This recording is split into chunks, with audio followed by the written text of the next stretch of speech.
Gimana jadinya kalau kamu kehilangan satu-satunya orang yang membuat hidup kamu berarti? Dan sejak hari itu, dunia terasa sunyi, dingin, dan kamu jadi nggak punya tujuan hidup lagi. Begitulah hidup kakek-kakek tuwir tukang ngomel satu ini. Kelihatannya dia pria pemarah yang tampak benci semua orang. Tapi padahal yang ia benci adalah hidup tanpa istrinya.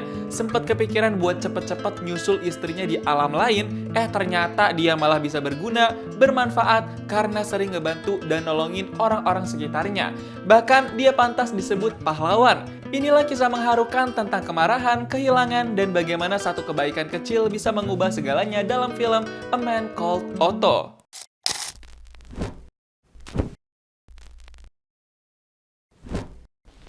Kakek-kakek tuwir ini namanya Otto, diperanin sama Tom Hanks. Tapi kita panggil aja kakek Otto. Di usianya yang udah tuwir itu, dia terpaksa harus menjalani hidup sendirian di rumah. Istrinya udah meninggoy. Jadi ya, hidupnya sebatang kara gitu deh si kakek Otto. Gara-gara umurnya udah tuwir dan hidupnya sebatang kara, jadi si kakek Otto tuh suka banget marah-marah gak jelas. Kayak misal ada kesalahan dikit dari tetangganya aja, dia bisa langsung ngomel-ngomel. Hari ini kebetulan hari terakhir kakek Otto kerja di pabrik. Dia udah masuk usia pensiun dan bakal dapat pesangon yang lumayan gede dari tempat kerjanya.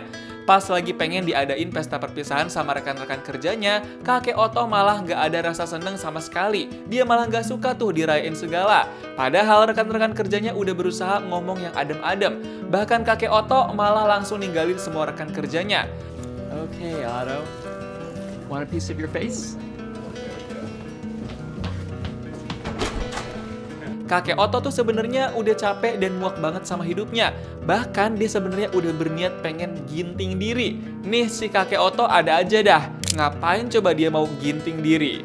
Tapi pas lagi mau ngelakuin itu, kakek Otto keganggu sama mobil barang yang heboh di depan rumahnya karena kagak bisa parkir. Sampai-sampai kakek Otto berinisiatif buat ngebantu parkirin mobil itu saking gedegnya. Habis bantu parkirin mobil itu, kakek Otto langsung ngomel-ngomel ke dua orang baru yang nggak bisa parkir dengan bener itu. Kakek Otto ngerasa kayak, gue mau ginting diri aja masih diganggu nih sama orang lain. Pas baru balik ke dalam rumah lagi, pintu rumah si kakek Otto digedor-gedor tuh sama dua orang itu lagi.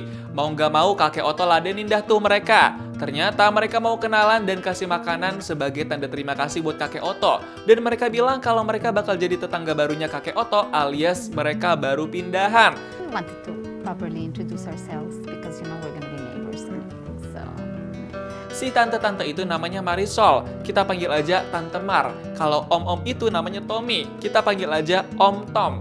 Dan ya begitulah, kenalan pertama mereka kelihatan gak bagus dan maksa banget. Soalnya si kakek Otto kan emang ngomel-ngomel mulu orangnya. Tapi walaupun begitu, pas tetangga barunya itu mau pinjem alat, si kakek Otto masih aja tuh mau bantu dan pinjemin. Baik sih sebenarnya kakek Otto nih. Pas balik lagi ke dalam rumah, kakek Otto mau coba lakuin lagi apa yang dia pengen, ginting diri. Tapi pas ngelakuin itu, tiba-tiba dia dapat bayangan soal masa-masa pas baru pertama kali ketemu sama istrinya. Dia kebayang-bayang muka istrinya pas muda dulu. Dan tiba-tiba kakek Otto malah ambruk ke lantai gara-gara talinya nggak kuat nahan dia. Bukannya metong, yang ada malah sakit doang tuh yang kerasa. Setelah percobaan ginting diri yang gagal itu, kakek Otto langsung ngelayat ke kuburan istrinya. Dia langsung ngerasa kangen banget sama si istri. Kakek Otto curhat panjang lebar tentang segala masalah yang ada sejak istrinya meninggal. Nothing works when you're not home. Besoknya pas bangun pagi di kasur, kakek Otto selalu berharap dan menghayal ada istrinya di samping dia. Kakek Otto selalu ngerasa kesepian. Hari itu juga kakek Otto balikin tempat makanan yang dikasih sama tetangga barunya. Dia kasih tulisan terima kasih buat tetangganya. Kirain beda hari, beda karakter, ternyata kakek Otto masih sama-sama aja wataknya. Dia ngomel-ngomel gak jelas ke tetangganya kalau ada salah sedikit. Tukang ngomel, tukang ngatur, itulah si kakek Otto. Siang harinya kakek Otto diganggu lagi tuh sama tetangga barunya alias Tante Mar sama Om Tom. Mereka ternyata mau kasih makanan lagi ke kakek Otto. Tapi bukan cuma itu, mereka juga minta tolong lagi. Tante Mar sama Om Tom pengen pinjem tangga karena mau benerin jendela. Emang makanan tuh sebenarnya sogokan buat kakek Otto. Tapi sebenarnya gak cuma si tetangga baru doang. Tetangga lama kakek Otto juga suka minta tolong. Tetangga lama ini namanya Tante Nita. Dia cuma hidup berdua sama suaminya yang udah gak berdaya. Abis ngebantuin tetangga lamanya itu, kakek Otto langsung siap-siap mau ngelakuin aksinya lagi. Sekarang bukan ginting diri, tapi dia pengen bikin sesek napas diri sendiri di dalam mobilnya pakai selang gas gitu. Tapi pas baru mulai ngelakuin itu, kakek Otto tiba-tiba keinget lagi momen-momen sama istrinya pas masih muda.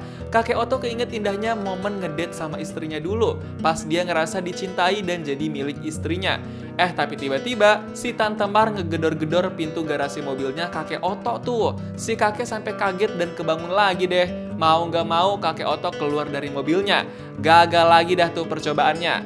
Ternyata si Tante Mar pengen minta tolong ke kakek Otto buat anterin ke rumah sakit karena Om Tom abis dibawa ambulans gegara jatuh dari tangga. Tommy fell off the ladder and the ambulance just took him away. And you can drive yourself in that imported toaster you call a car. Pas sampai di RS, kakek Otto malah harus nemenin anak-anaknya Tante Mar. Jadi kayak kakek nemenin cucunya nih. Abis itu kakek Otto juga anterin pulang lagi tuh si tetangga baru sekeluarga. Tukang ngomel tapi nurut-nurut aja ya si kakek Otto ini. Besoknya kakek Otto ke kuburan istrinya lagi. Si kakek curhat ke istrinya karena ngerasa mau nyelesain hidup aja kok susah banget. Kakek Otto juga nunjukin kucing jalanan yang dia ambil. Kakek Otto pasrah si kucing ngejar-ngejar dia mulu. Makanya dia sekarang mau coba pelihara kucing. Dan sekarang kakek Otto jadi tidur di kasur sama kucingnya. Besoknya tiba-tiba kakek Otto kepikiran buat ngajarin Tante Mar nyetir mobil. Biar kalau ada perlu apa-apa nggak usah ganggu kakek Otto lagi. Awalnya Tante Mar panikan banget tuh pas belajar mobil. Mobilnya dibawa dia sampai endut-endutan gitu. Bahkan hampir aja nabrak mobil lain di lampu merah. Heboh banget nih si Tante. Sampai akhirnya kakek Otto ngomel-ngomel dan tegas ke Tante Mar supaya si Tante bisa serius dan fokus belajar mobilnya. To have managed to figure it out, and you are not a complete idiot.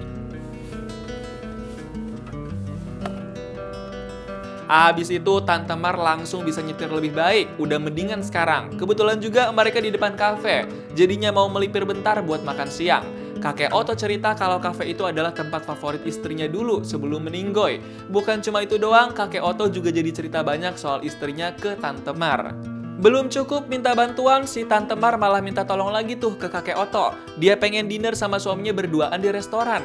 Nah, kakek Otto dimintain tolong buat jadi babysitter dulu buat anak-anaknya si Tante. Mau nggak mau kakek Otto nurut aja dah tuh. Di dalam rumah Tante Mar itu, kakek Otto dengan sabar dan tenang nemenin anak-anaknya Tante Mar. Bahkan kakek Otto malah mau-mau aja tuh diajak mainin mainan sama anak-anaknya Tante Mar. Sampai-sampai kakek Otto ketahuan ketiduran pas Tante Mar sama Om Tom pulang dari restoran. Jadi kelihatan nyaman tuh kakek Otto. Gak lama dari itu, kakek Otto pulang dari rumahnya Tante Mar sama Om Tom. Besoknya Tante Mar pengen berterima kasih dan nawarin bantuan buat ngebersihin dan ngerapihin rumahnya kakek Otto karena udah banyak dibantuin. Tante Mar bilang dia pengen kakek Otto bisa move on dari istrinya yang udah meninggoy dan lebih hidup di kehidupan sekarang dengan mengemas barang-barang istrinya kakek Otto. Kakek Otto nggak mau dibantuin dan ngerasa Tante Mar terlalu ikut campur. Sampai-sampai kakek Otto ngomel-ngomel parah sama Tante Mar. Was everything. There was nothing before her, and there's nothing after. Gara-gara Tante Mar pas balik ke rumah, kakek Otto jadi makin keinget memori-memori sama istrinya. Kakek Otto makin ngerasa patah hati, dia makin nyesek. Malamnya kakek Otto mencoba buat ngelakuin aksinya lagi, bahkan sekarang pakai alat berbahaya. Tapi tiba-tiba kakek Otto diliatin bayangan istrinya lagi yang nyuruh si kakek buat tetap lanjutin hidup. Now we have to live. Akhirnya lagi-lagi percobaan kakek Otto gagal. Alhamdulillah dah. Besoknya kakek Otto dapat kabar dari tetangganya kalau Tante Nita sama suaminya bakal digusur dari rumahnya karena udah tergolong sebagai orang tua jompo. Padahal Tante Nita sama suaminya nggak mau dipindahin ke panti jompo. Abis dengar kabar buruk itu, kakek Otto langsung bergerak dan pengen ngebantu Tante Nita. Kakek Otto pengen bantu memperjuangkan haknya Tante Nita sebagai pemilik rumah. Langkah pertama yang dilakuin kakek Otto adalah dia pengen pinjam HP-nya Tante Mar buat telepon jurnalis media sosial kenalannya. Kakek Otto pengen jurnalis kenalannya merekam kejadian percobaan penggusuran pemilik rumah.